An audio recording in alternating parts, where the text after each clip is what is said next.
noon pagsamo ko sa'yo, pagkat tanging ikaw nakakaalam. Kami na iyong lalang, pangako mo ay kailangan. Tingin mo ang sabi ng Diyos, Totoo ang aking sinabi, lahat ng pangako ko. Hindi ko kayo iiwan hanggang sa wakas ng mundo. Hindi ako magbabago, ako'y laging tapat sa inyo, mula noon hanggang ngayon, magpakailan pa man.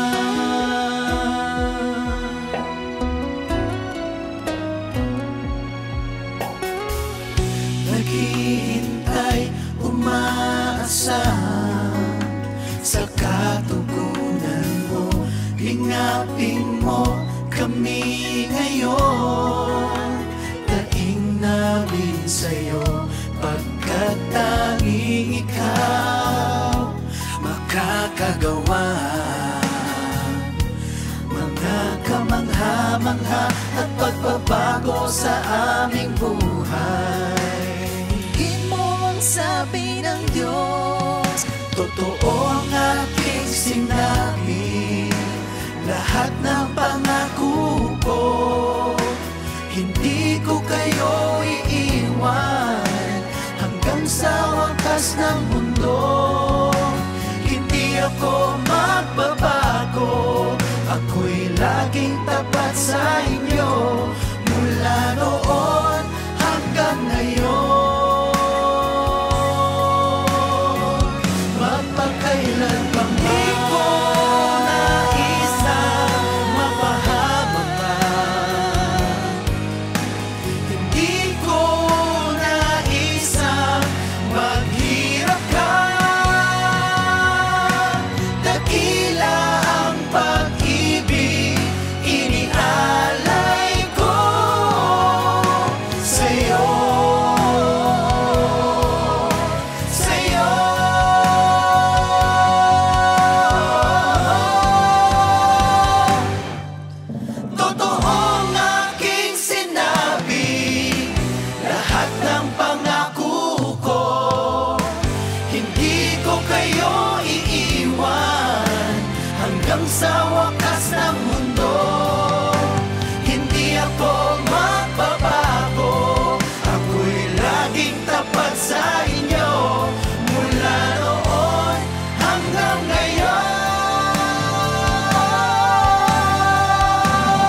this is the day that the Lord has made. I will rejoice and be glad in it. Oh, this is the day that the Lord has made. I will rejoice and be glad in it. Rejoice in the Lord. Rejoice in the Lord. Celebrate the presence of the Lord, for He is worthy to be praised. Celebrate the presence of the Lord, for He is worthy to be praised. Rejoice in the Lord. Rejoice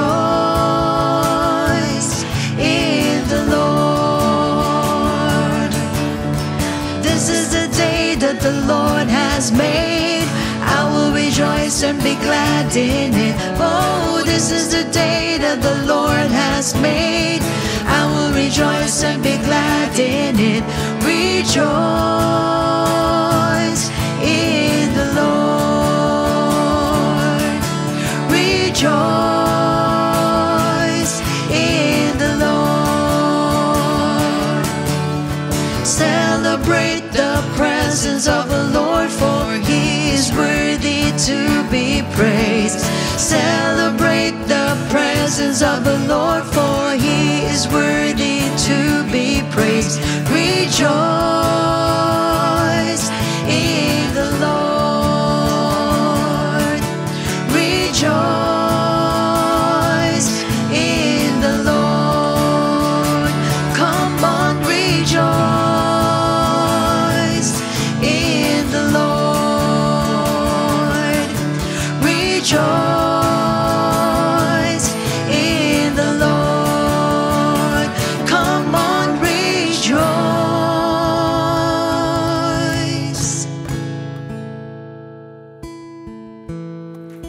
Praise the Lord sa pumapagpalang gabi sa inyo po lahat. Maraming salamat po sa ating Panginoon for allowing me to stand before you sa ito pong opportunity na binigay po sa atin para makapag-share po ng kabutihan or salita ng ating Panginoon. At gayon din po, salamat po sa ating pong beloved Bishop Louie and Pastor Norma for allowing me to stand before you. So sa gabing ito, may bago tayong pag-aaralan, pero bago po tayo magsimula, tayo po muna ay humingi ng gabay sa ating Panginoon. Yuko natin ang ating pong mga ulo. Lord, we thank you so much, Panginoon, for this wonderful night na bininyo po sa amin na muli makapag-aral ng mga salita mo. Patuloy, O Diyos, kami humingi na awat habag, linisin mo aming mga puso't isipan at gawin niyo po kaming karapat-dapat sa dakilang gawain ito. And Lord, I pray that you feed us with your knowledge, your wisdom, your understanding, Panginoon, at hayaan mo yung spirit of conviction mo ang dumaloy sa bawat isa po sa amin, at lahat ng aming mapapakinggan, Lord, ay maipamuhay po namin. Samahan mo kami, Panginoon, ng Holy Spirit mo, at dalayan ko yung mga kapatid namin ng pauwi pa lang, galing sa trabaho, sa malalayong lugar. Hayaan mo sila po'y makauwi na maayos at para sa gayon ay umabot po sa aming pong pag-aaral. Panginoon, basbasan mo rin yung bang lingkod at hayaan mo ikaw lamang po ang maitaas sa oras na ito. Maraming salamat po. We claim the victory today in our lives. In Jesus' name, Amen. So, praise the Lord, brothers and sisters. Last week, we have talked about the half an hour silence in heaven. Meanwhile, tonight, God gave us a new interesting topic na napaka-importante, napakahalaga po, which I know that everyone will benefit from. And this is entitled, A Dose of His Own Medicine. Sa Tagalog saying nga po, gigisahin po natin siya sa sarili niyang mantika. Now, in Revelation chapter 12, verse 9, so the great dragon was cast out, that serpent of old, called the devil, ulitin ko, called the devil and Satan, who deceives the whole world. He was cast to the earth, and his angels were cast out with him. Brothers and sisters, have you ever wondered why God allowed the devil to live? Naisip mo ba natin yun? Bakit hinayaan pa ng Diyos na mabuhay pa ang demonyo? Samantalang we know that he is God's arch-enemy. And for your information, the devil creates a lot of troubles that disturbs and shake our faith. Yan po ang ginagawa niya. That is why it is a wonder why God has not annihilated him in the Garden of Eden. So para ang sangkatauhan po would have lived peacefully and happily. However, si Satan po is alive, well and kicking. So perhaps in God's sovereign will, at naniniwala po ako na meron pong purpose ang Diyos or may layunin po ang Diyos. Why He still allows the devil to roam around dito po sa mundo po natin, tempting people, stealing from people, or destroying, killing, and making the lives of people difficult. Na nabanggit po sa John chapter 10 verse 10.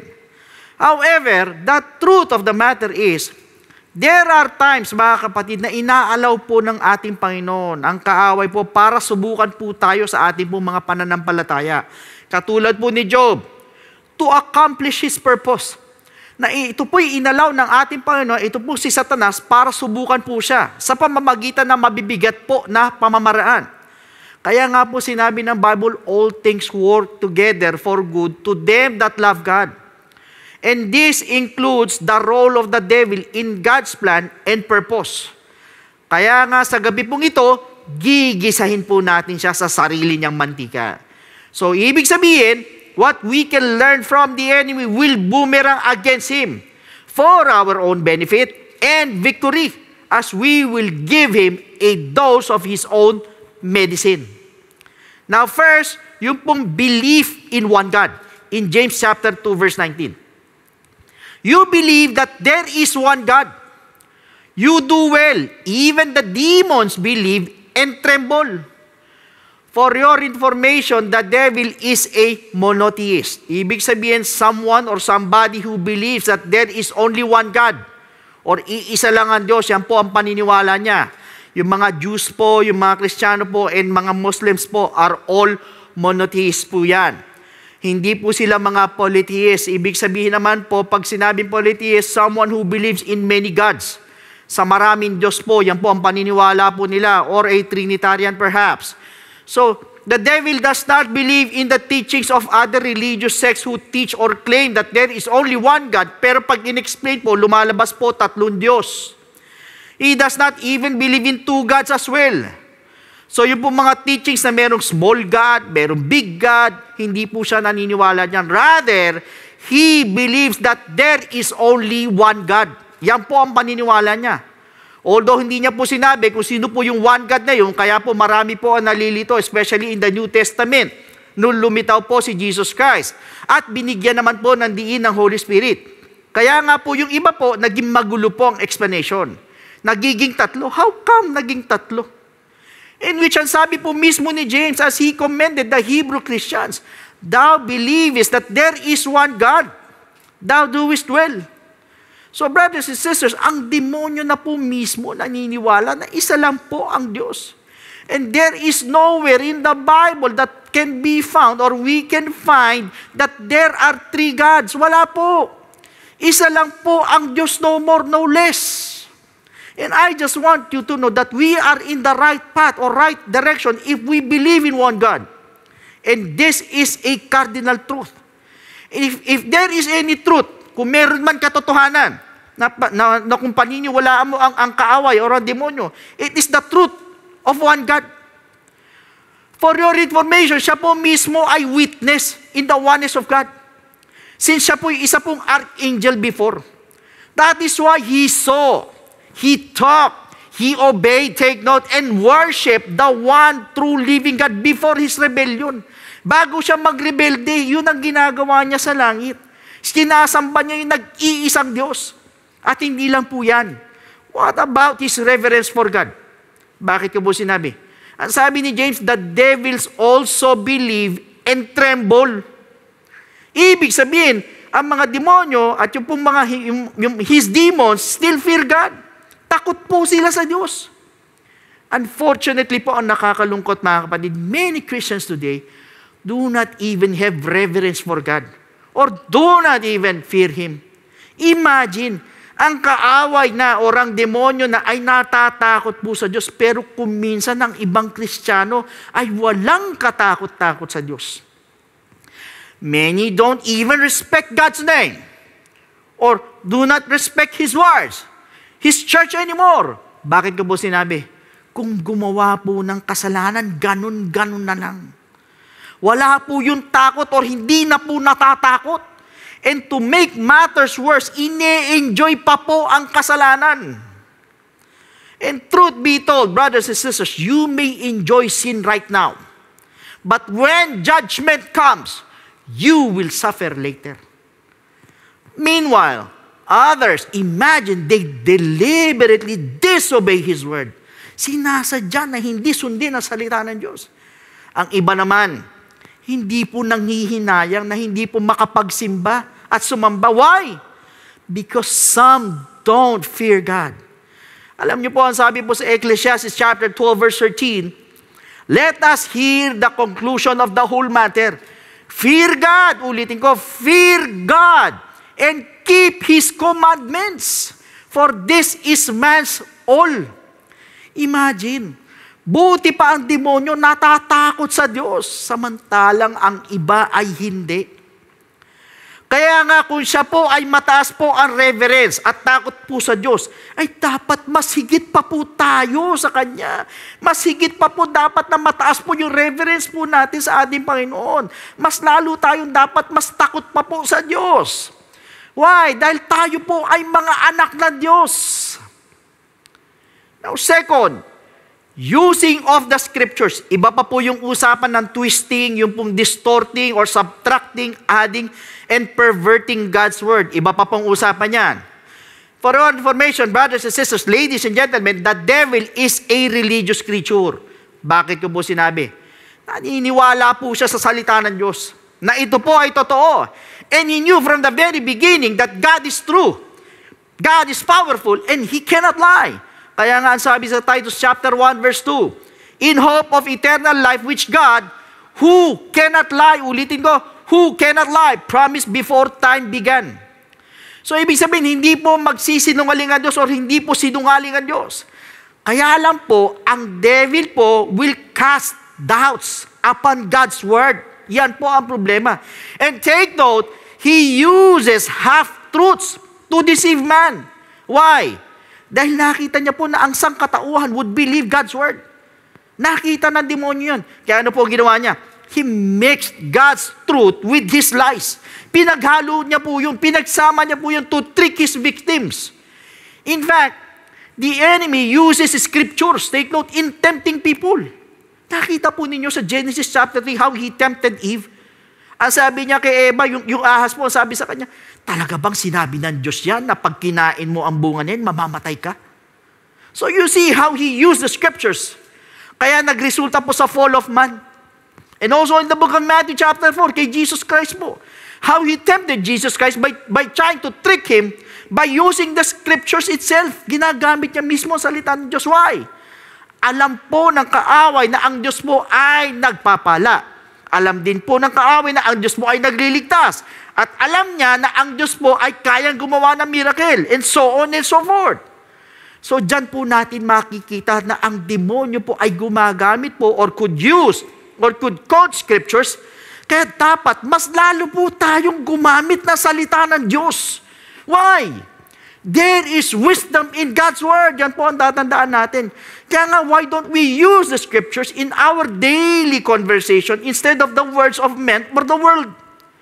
Salita po ng Diyos ang gamitin po natin. Bakit ko po sinabi? So that we can use the scriptures in edifying somebody, in edifying someone, in encouraging people who are discouraged, and in building faith of others. Kaya nga po ang sabi po sa Romans chapter 10 verse 17, so then, faith comes by hearing, and hearing by the word of God. Ibig sabihin na de-develop po yung pananampalataya po nila once they hear us using the word of God. And most of all, in Romans chapter 1 verse 16, for I am not ashamed of the gospel of Christ, for it is the power of God to salvation. Ulitin ko, it is the power of God to salvation for everyone who believes, for the Jew first and also for the Greek. Meaning, once we use the word of God, it can save the lost souls. Why? Because it is the power of God to salvation. Yan po yung kapangyarihan ng Diyos sa kaligtasan. That is why mas lalo po natin gamitin ang salita ng ating Panginoon para ma-encourage po ang mga taong nanghihina sa pananampalataya. Mag-share po tayo ng gospel ng ating Panginoon. Huwag po tayong mahiya. Yung gospel of salvation upang maunahan po natin.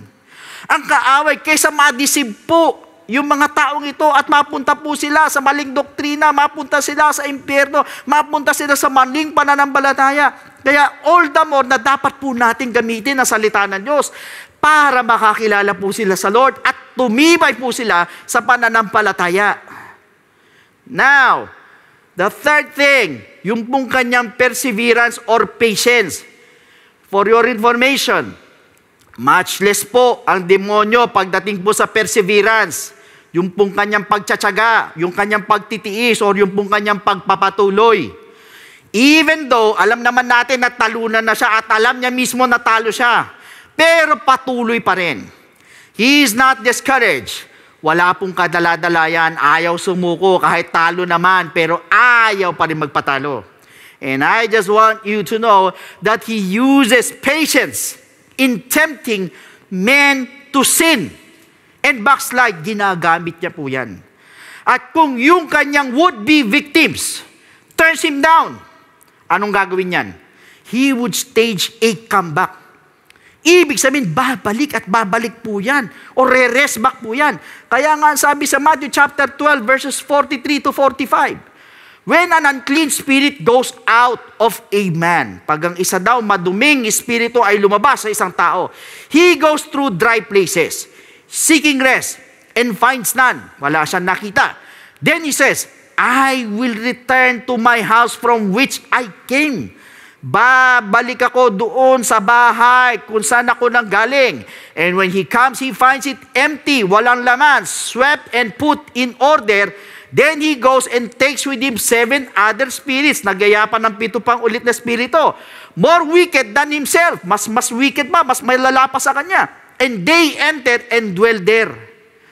And the last state of that man is worse. Mas malala pa daw yung estado ng tao na yun kaysa dun sa una than the first. So shall it also be with this wicked generation. At hindi lang po yan. In 1 Peter chapter 5 verse 8. So ibig sabihin, he roams around. He seeks or seeking whom he may devour.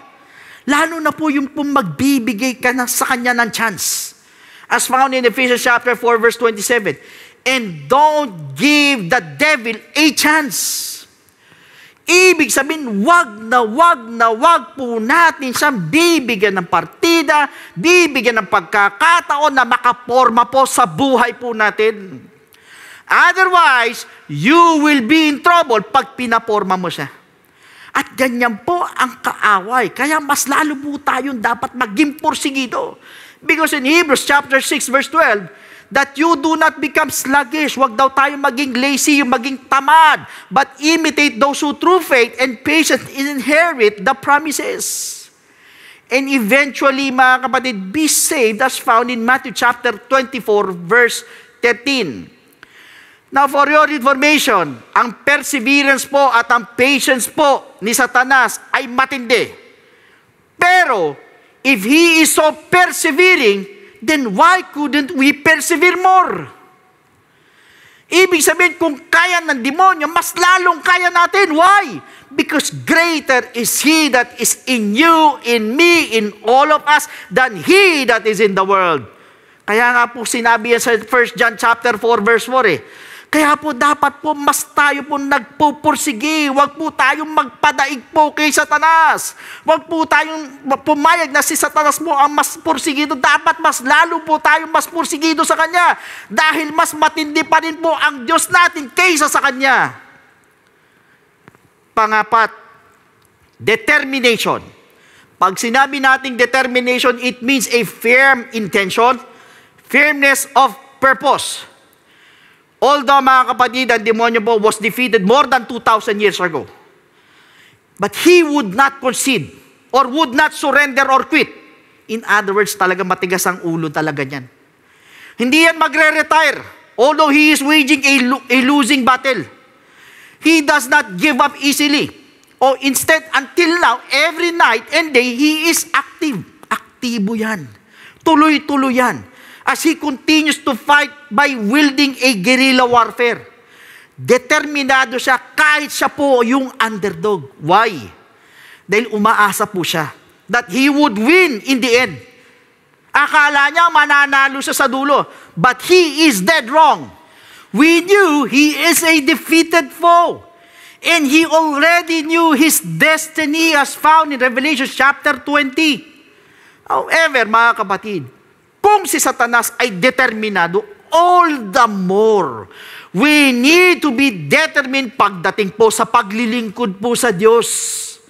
Kailangan mas determinado po tayo. Pagdating sa ministry, pagdating sa prayer, pagdating sa fasting, pagdating sa holiness, pagdating sa pagdadalo ng gawain natin, pagdating lalo na po sa pagsunod sa salita ng Diyos. And I am telling you, you are going to win. Why? Because only, take note, a determined Christian ang magtatagumpay. So do not ever quit and give up. Huwag ka sumuko. Nakita po ninyo si Elisha who obtained the double portion because of his determination. Talagang determinado siya makuha yung double portion ng anointing ni Elijah. Ano naging resulta? Dahil doon sa kanyang determination, nakuha niya eh. And truth be told, brothers and sisters, if you will be determined enough, you will surely win. Let us not be discouraged na katulad po ni Demas. But instead, let's go on. Let's proceed. Let's move forward. Nakatulad po ni Daniel. Na ang sabi po sa Daniel chapter 12 verse 13. But you, go your way till the end. Ulitin ko, go your way till the end, for you shall rest and will arise to your inheritance at the end of the days. Ibig sabihin, there is no stopping you. No matter what it takes, you are going to go on, you are going to proceed. Didiretso ka. Panglima, soul winner. Brothers and sisters, ladies and gentlemen, originally, si Satanas po won the allegiance of God's 1/3 of angels. So kung totoo po yung sinasabi po ni Finis Dix, that there were 100 million angels created by God. Then, 1/3 of that is around 35 million. Yan po ay kung totoo yung sinasabi niya na 100 million ng anghel. Now, those who sided with the devil and became demons or evil spirits. For our information, nobody among the many churches today won that much. Not even Apostle Paul. But until now, Satan wins people. He wins people to sin. He wins people to vices. He wins people to deceit, to false religions, false doctrines. Ibig sabihin, soul winner pala. At ilan na po ang na-convert niya every day or na-convert niya araw-araw. It is countless. How many has he led to false religions, to false doctrines, cults, spiritism, and the church of Satan? Millions, brothers and sisters. And how many Christians he persuaded to backslide?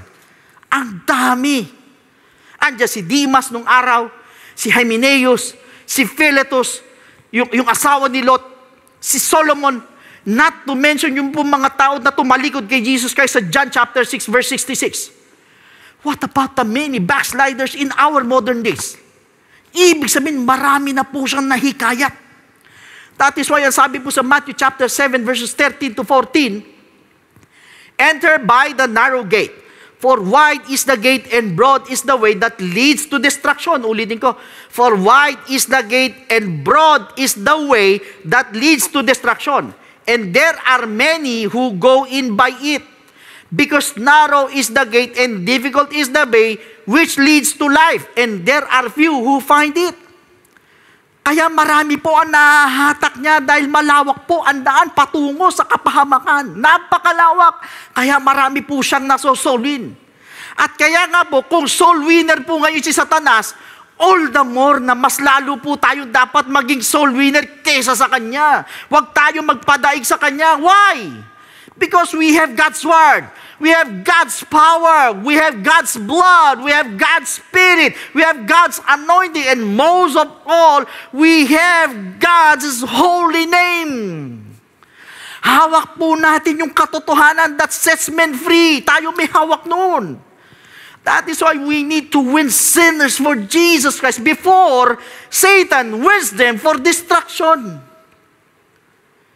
Pang-anim is highly organized. In Matthew chapter 12, verses 25 to 26. But Jesus knew their thoughts and said to them, every kingdom divided against itself is brought to desolation. And every city or house divided against itself will not stand. If Satan casts out Satan, he is divided against himself. How then will his kingdom stand? Paano tatayo yung kingdom niya? Now, I believe that the kingdom of Satan is organized at siya po ay nag-ooperate according to his organizational structure as found in Ephesians chapter 6 verse 12. For we do not wrestle against flesh and blood, but against principalities, against powers, against the rulers of the darkness of this age, against spiritual hosts of wickedness in the heavenly places. For your information, ang forces po ng devil ay meron pong mga hierarchy of position at authority para po yung mga armed forces, para po mga sundalo. So, ibig sabihin, they follow levels of authority or a chain of command. Katulad sa military, si Lucifer, brothers and sisters, acts as the commander-in-chief. And under his authority are the demons and evil spirits nasa ilalim po niya. So yung po mga subordinates po niya take order from himself. Bakit ko po sinabi? In Matthew chapter 12 verses 25 to 26. Ang sabi po sa verse 26 mga kapatid, every kingdom divided against itself is brought to desolation. If Satan cast out Satan, he is divided against himself. How shall then his kingdom stand? Ibig sabihin, there is unity in the forces of Satan. Or else, they could not stand. Hindi sila tatayo and accomplish their purpose. Could you imagine that? Nakakuha pa mag-unite. Nag-unite pa sila. Furthermore, si Satanas po uses wisdom in his attack as found in Matthew chapter 10 verse 16. Behold, I send you out as sheep in the midst of wolves. Therefore, be wise as serpents and harmless as doves. And I just want you to know that he does not attack or move in a haphazard manner. Hindi po yan basta-basta babanat or kikilos or yung pong kulang sa pagpaplano. Gumagamit po siya ng mga iba't ibang klase ng mga taktika or strategies to accomplish his goals. So, ibig sabihin, he is a very good tactician or strategist. At hindi lang po yan. He has many weapons and diverse game plan. So, to use in order to defeat the enemy. Ano-ano po yan? Una, he uses the lust of the eyes. Gumagamit po siya niyan. Pangalawa, the lust of the flesh. Kaya nakikita po ninyo, ang dami po ang napapahamak, lalo na po pagdating po sa laman. Thirdly, the pride of life. Gumagamit po siya niyan. At dito po sa tatlong ito, umiikot po yung strategy niya. Mga kapatid, I just want you to know that he is very subtle and he is very clever. That is why ang sabi ng ating Panginoong Jesucristo, be wise as serpents. For your information, nung sinabi po ni Jesus Christ po ito sa mga disciples po niya, He was actually laying down a general principle about the technique of the kingdom work. Brothers and sisters, once na dinala po natin ang gospel, take note, dito po sa cruel world na ito, we must be wise. We need to be wise. Avoiding the snares na nakaset para sa atin. And we must be innocent in serving the Lord blamelessly, na katulad po ng mga doves. And that is how Satan employs wisdom. Ibig sabihin, matalino po si Satanas. Imagine, wala pa po tayo dito sa mundo. Hindi pa po tayo isinisilang. Hindi pa po tayo ipinanganganak. Nandyan na po siya, nag-i-exist na po siya. Kaya po siya ganyang katalino. That is why Paul exhorted in Colossians chapter 4 verse 5, walk in wisdom. Ulitin ko, walk in wisdom toward those who are outside, redeeming the time. Ibig sabihin, we have to walk in wisdom. And also in Ephesians chapter 5 verse 15, he said, see then that ye walk circumspectly, not as fools, but as wise. In other words, in our daily lives and battles with the devil, hindi po pwedeng hindi po tayo gumagamit ng wisdom. Why? So that we cannot be easily deceived by deceivers. And we cannot be easily defeated by our enemies. And in dealing with the devil, brothers and sisters, we must be extra careful and extra wise. More wiser than him. Kasi po, yung pong kanyang mga wiles are very subtle. Subtle na subtle yan, hindi halata. Kaya nga sinabi sa 2 Corinthians chapter 2 verse 11, lest Satan should take advantage of us, for we are not ignorant of his devices. Therefore, if we are not ignorant of his devices, he cannot have an edge over us. Hindi yan makakapasok sa atin, hindi yan makakaporma sa atin, hindi yan magkakaroon ng advantage sa atin. Hindi yan makakapasok sa buhay mo. Thus, we can always win and be a victor instead of a victim, as found in 1 Corinthians chapter 15, verse 57. But thanks be to God who gives us the victory. Ulitin ko, thanks be to God who gives us the victory through our Lord Jesus Christ. That means we have to be wiser than the devil at wag pong maging ignorante sa mga gawa po niya. Now, meanwhile, the seventh is a churchgoer. As I said kanina, ang demonyo po is a religious creature. He believes in one God, in James chapter 2 verse 19. Uses the scriptures in Matthew chapter 4 verse 6, as well as in Psalms chapter 91 verses 11 to 12. Hindi lang po yan. Meron pa po silang sariling doktrina in 1 Timothy chapter 4 verse 1. Basahin po natin.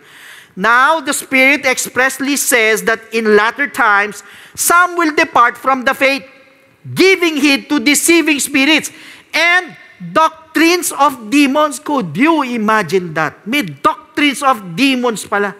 At hindi lang yan, mayroon pang mga apostoles in 2 Corinthians chapter 11 verse 13. For such are false apostles. Ulitin ko, for such are false apostles. Deceitful workers transforming themselves into apostles of Christ. At bukod dyan, mayroon pang ministers, mga kapatid. Ganon po katindi. 2 Corinthians chapter 11 verse 15. Therefore, it is no great thing if his ministers, ulitin ko, if his ministers also transform themselves into ministers of righteousness, whose end will be according to their works. Hindi lang yan. Imagine. Gumagawa din ng signs and wonders as found in 2 Thessalonians chapter 2 verse 9. The coming of the lawless one is according to the working of Satan with all power, signs, and lying wonders. Gumagawa ng wonders, kaso puno ng kasinungalingan. At ang matindi ay mayroon pang synagogue or church. Could you imagine that? Revelation chapter 2 verse 9. I know your works, tribulation, and poverty, but you are rich, and I know the blasphemy of those who say they are Jews and are not, but are a synagogue of Satan. Also in Revelation chapter 3 verse 9. And to make matters worse, brothers and sisters, he goes to church, not to worship, take note, not to worship God, but to distract and disturb the worshipers. Yan po ang gagawin niya.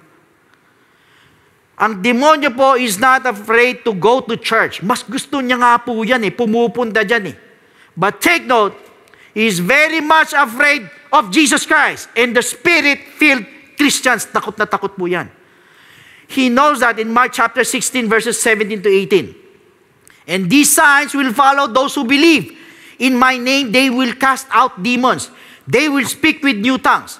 They will take up serpents. And if they drink anything deadly, it will by no means hurt them. They will lay hands on the sick and they will recover. And also in James chapter 4, verse 7. So brothers and sisters, it is wrong to assume na ang demonyo po or his demons do not enter the church. Bakit ko po sinabi? Sa Mark chapter 1 verses 21 to 27, ito po mga kapatid, ang story nito, imagine it was Sabbath day. It is a day of worship. When Jesus entered to teach, pero meron dun among the crowd na puno ng evil spirit sa verse 24, basahin po natin, saying, "Let us alone. What have we to do with you, Jesus of Nazareth? Did you come to destroy us? Naparito ka ba para wasakin kami? I know who you are, the Holy One of God." Kilala siya ng demonyo. Perhaps, kaya po siya nandyan is to disturb the church service. Kaya siya nandun nagsimba.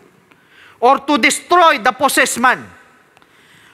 Pero ano ginawa ng Panginoon? Jesus cast out the devil. Pinalayas niya eh. And the man was delivered. Brothers and sisters, I just want you to know that Satan goes to church para maghanap po ng mabibiktima. Especially people who have so much bitterness in their lives. Tinitake advantage niya po yan para makapenetrate siya sa'yo. Ibig sabihin si Satanas po has access to the gathering of God's children. In Job chapter 1 and chapter 2. Not only that, he even has access to the believer's heart. Can you imagine that? Sa believer's hearts, may access din siya, nakakapasok siya, nakakapenetrate siya. As he entered Judas in John chapter 13 verse 2. Imagine, Judas was one of the disciples, pero nakapenetrate pa rin siya sa puso ni Judas. At hindi lang po siya, pati po si Ananias tsaka si Sapphira. In Acts chapter 5 verse 3, they were deceived. So, ibig sabihin, to cut the story short, busy po si Satanas, pati sa loob ng church. Kaya nga po, kung mapupuna po ninyo, di ba, kung kailan minsan, kung nasa loob ka na ng church, tsaka ka pa aantukin. While, kagagali mo lang sa masarap na tulog, take note, masarap pa ang tulog mo, mahaba ang tulog mo. Maliban na lang kung talagang puyat ka talaga. Pero in most cases, pag nasa bahay ka, hindi ka naman ganon. Hindi ka naman inaantok. Bakit? Because he deploys a spirit of slumber sa loob ng church para hindi po tayo makapagpuri sa Diyos. Para hindi po tayo makapag-concentrate sa salita ng Diyos. Hindi po tayo makapakinig na salita ng Diyos. At kahit man makapakinig po tayo, ano ginagawa niya? He steals our attention. Para malimutan natin yung salita ng ating Panginoon. Kung minsan yan, habang nakikinig ka, bigla ka maiihi. Or minsan yan, nakikinig ka, bigla sasakitan dyan mo, nagugutom ka, gusto mong kumain. So anong gagawin mo? Lalabas ka ngayon. Kaya ganyan po ginagawa niya. Ininanakaw niya po yan para hindi po natin maunawaan ang salita ng Diyos. Remember, he steals the word as said in Mark chapter 4 verse 15. And these are the ones by the wayside where the word is sown. When they hear, nakarinig na salita ng Diyos, Satan comes immediately, dumarating siya kaagad, and takes away the word that was sown in their hearts. Kinukuha niya. Ibig sabihin, ninanakaw niya po yung salita ng Diyos sa puso natin.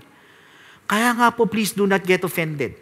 Sa mga taong tamad magsimba o tinatamad po magsimba, buti pa ang demonyo, marunong at masipag magsimba kahit malayo. Brothers and sisters, dapat mas lalo pala tayong uma-attend po ng church. We must go to church every Sunday, no matter what, to pray, to worship the Lord, to testify His goodness, and listen to God's words, thereby feeding and strengthening our souls, and be able to resist and defeat the devil. Otherwise, if we are not, dadaigin pa tayo niyan. Kaya lalo tayo magiging talunan na Kristiyano. It should be the other way around. Dapat siya po ang talo at tayo po ang panalo. That is why tonight, brothers and sisters, if you want to be extra wise, and if you want to be victorious in your walk with Jesus Christ, we have to know how the enemy operates. Sabi nga ni Bruce Lee, know yourself and know your enemy. Take note, know your enemy. And you will fight many battles without disaster. Sa madalit sabi, ngayon po ay pinakita po sa atin kung paano or gaano po katindi kumilos si Satanas up to the point. Nagagamit po siya na kung tutuusin mga positive traits para lang makapandaya. Para lang makapenetrate po sa mga buhay po natin, para lang makasolin. Kaya kailangan po tayo mas maging maingat, mas maging mapagbantay, at mas maging matalino kaysa po sa Kanya by giving Him a dose of His own medicine. Or gisahin po natin siya sa sarili niyang mantika. Why? Dahil mas matindi pa rin ang Diyos nating buhay. Meanwhile, brothers and sisters, to all our first-time viewers, kayo po napakinggan po natin kung gaano po kapursigido si Satanas para makahatak po ng tao, para mapunta sa impyerno. And the only way to counterattack him is to make sure that you have Jesus in your life. Kaya lang sa paano pong paraan? That is by accepting Jesus as your Lord and personal Savior, and by believing in His gospel for you to be saved. Pag sinabi po nating salvation, so please listen to me sa lahat ng mga first-time viewers, ang sabi po sa Ephesians chapter 2 verse 8, "For by grace you have been saved through faith, and that not of yourselves, it is the gift of God." Malinaw po na sinabi ng talata that we are saved by grace through faith. Kaya lang po ang tanong, saan po tayo mananampalataya at maniniwala? That is the question. It is found in 1 Corinthians chapter 15 verses 1 to 4. "Moreover, brethren, I declare to you the gospel which I preached to you, which also you received, and in which you stand, by which also you are saved." Uulitin ko, malinaw po na sinabi ng talata, by which also you are saved, if you hold fast that word which I preached to you, unless you believed in vain. For I delivered to you first of all that which I also received, that Christ died for our sins according to the Scriptures, and that He was buried, and that He rose again the third day according to the Scriptures. Sa madalit sabi, we need to believe in the gospel of Jesus Christ. Yung pong death of Christ, yung burial of Jesus Christ, at yung pong resurrection of Jesus Christ na kailangan po natin paniwalaan at sampalatayanan. Kaya lang po ang tanong, is believing enough? Pag tayo po ba'y naniwala sa death, burial, and resurrection, ay tapos na po, wala na po tayong gagawin, tutuldok na po tayo doon. Alam niyo po, ang sabi po sa 1 Peter chapter 4, verse 17, "For the time has come for judgment to begin at the house of God. And if it begins with us first, what will be the end of those who do not obey the gospel of God?" Ano daw ang katatapusan? Ano daw ang dulo doon sa hindi sumunod sa gospel ng ating Panginoon? So sa madalit sabi, the gospel of Christ must be obeyed. So meaning to say, once we believe, once tayo po'y nanampalataya, kailangan lakipan po natin ng pagsunod. Hindi po tayo matatapos sa believing, but rather, we need to obey the gospel of Jesus Christ. But the question is, how will you obey? It is found in the book of Acts chapter 2 verse 38. Ang sabi dito, "Then Peter said to them, Repent, and let every one of you be baptized in the name of Jesus Christ." Ulitin ko, be baptized in the name of Jesus Christ for the remission of sins, and you shall receive the gift of the Holy Spirit. Now, first is repentance. Tayo po'y magsisisi po ng ating mga kasalanan. We're going to ask for forgiveness.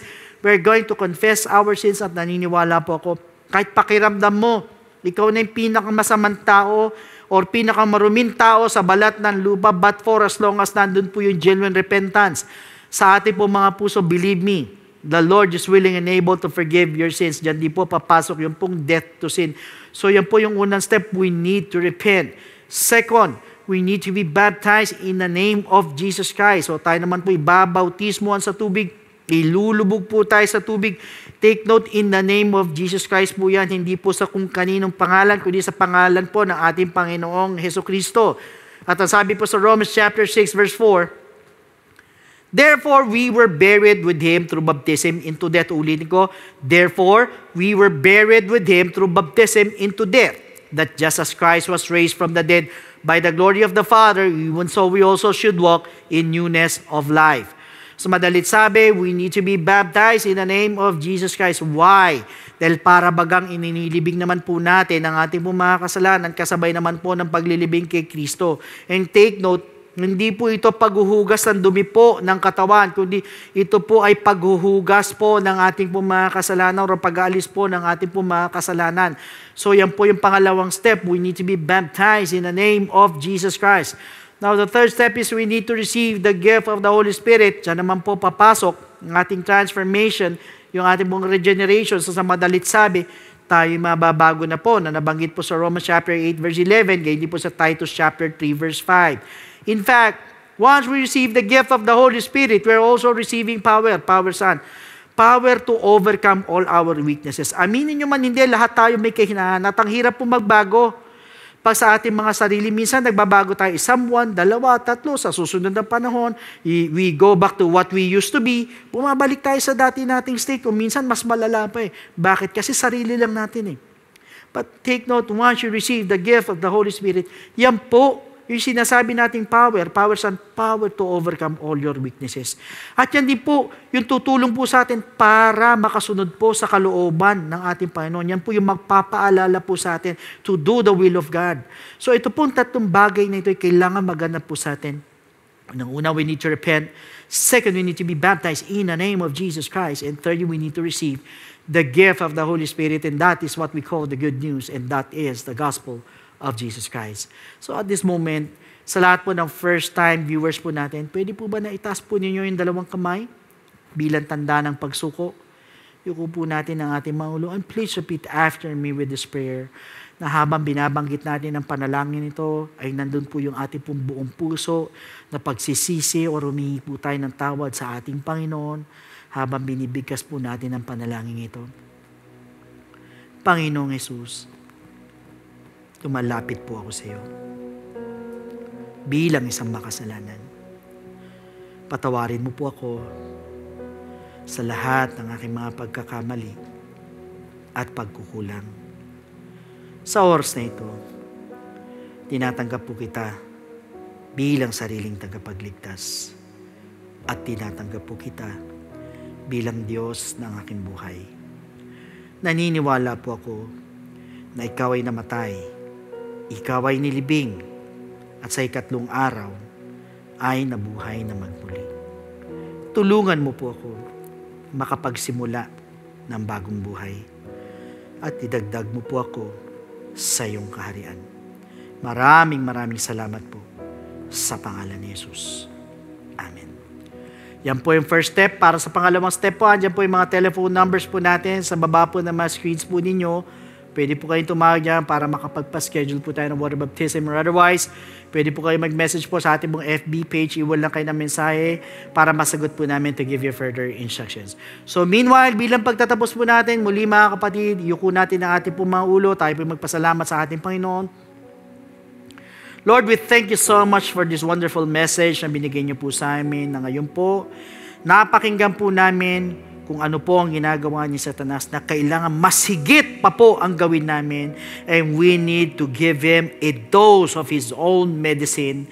Salamat sa mga katuroang ito na hayaan mong ito'y tumimo sa aming mga puso't isipan at ito po'y maipamuhay po namin ang lahat ng aming mga napakinggan. Lord, once again, we look forward sa susunod na linggo sa mga ituturo mo po sa amin, and Lord, I pray that you continue to bless us all throughout the week.